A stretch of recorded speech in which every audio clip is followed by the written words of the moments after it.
as Esau was born. He's like, oh, I'm not letting you get out first. I'm coming too.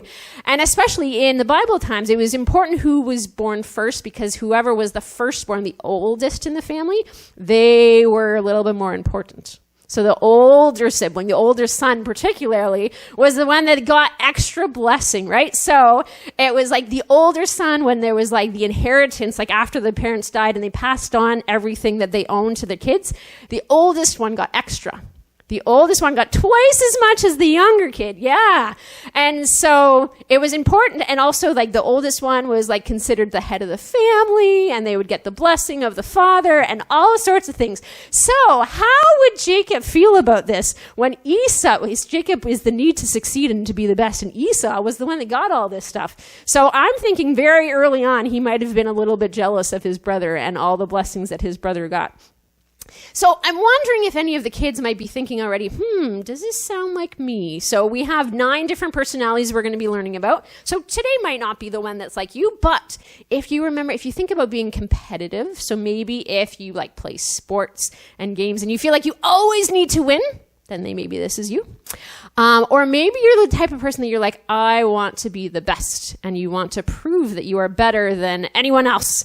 And especially siblings. Sometimes we tend to want to be proving that we're better than our siblings. And so it's interesting that Mary's away today, and this is why I'm doing today. But it's interesting that I was given this personality because maybe I see some similarities between Jacob and myself.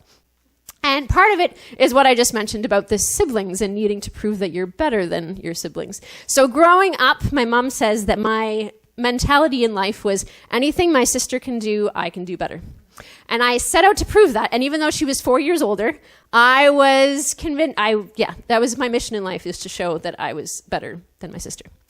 And this goes into, so with each of the personalities, we've been looking at something you need to be aware of and cautious about, like be careful about this, and then something that's good about that personality. So this kind of ties into the whole something to be careful of. So if you find that you're the type of person that you want to be the best, you need to be careful about how you're treating others in that process, right? So sometimes when we desire to be the best, we can treat others badly because we want to be the best and we want to succeed. So I don't think my sister liked it very much when I wanted to prove that I was better than her. But I wasn't thinking about that as a kid. I wasn't thinking about how I was treating her. I just wanted to be the best and prove I was the best. So that was kind of what I was about.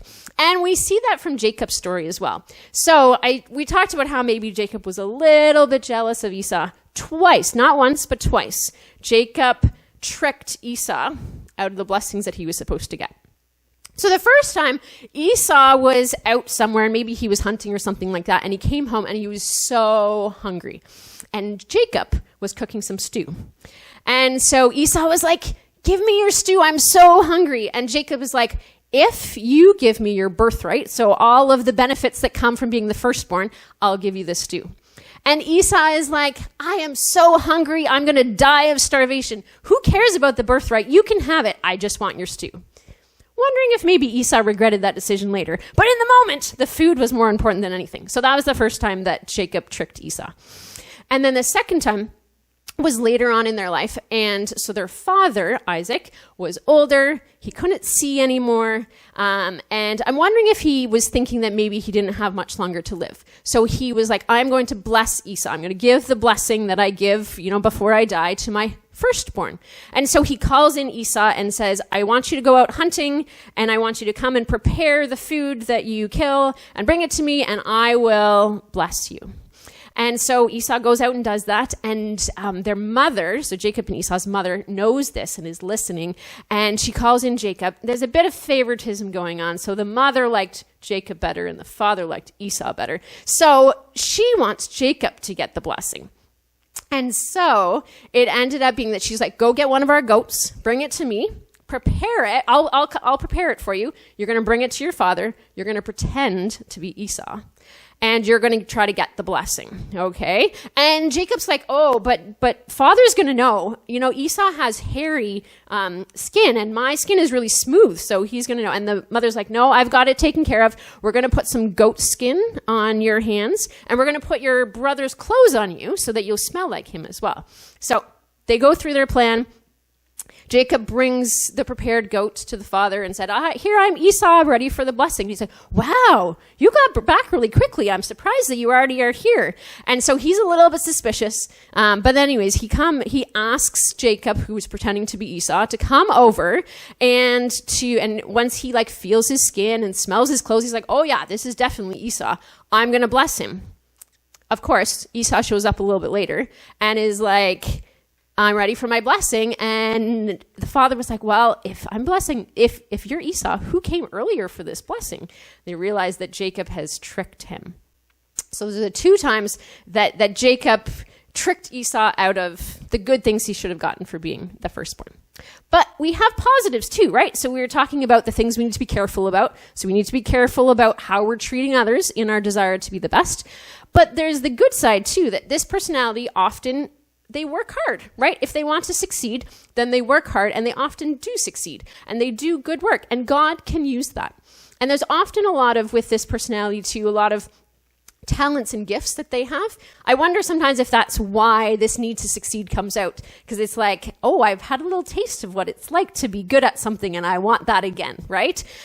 But those are gifts and talents that God has given us, right? And so it's really good to look at those gifts and talents and see how can God be using them. So we see that in Jacob's life as well. So later on in his life, Jacob was living with his father-in-law Laban and helping to take care of his flocks, so his like goats and his sheep. And basically everything, when he was helping to take care of them, they did really well. So this is the success, right? He worked hard, he succeeded, the flocks grew, everything was good. And even later on, when there was like an arrangement that as part of Jacob's pay, he would get the speckled and spotted lambs and goats, those ones are always the ones doing the best. So he succeeded at what he did, and God blessed him. And so like that is the good side of the personality, is like that God can really use the talents and gifts and the hard work of this personality if you are looking for ways that you can do it for him. It's easy to want to use those talents and gifts for your own benefit. And so I just want to remind any kids that feel like this might be their personality to find ways that you can use those talents and gifts and hard work for God.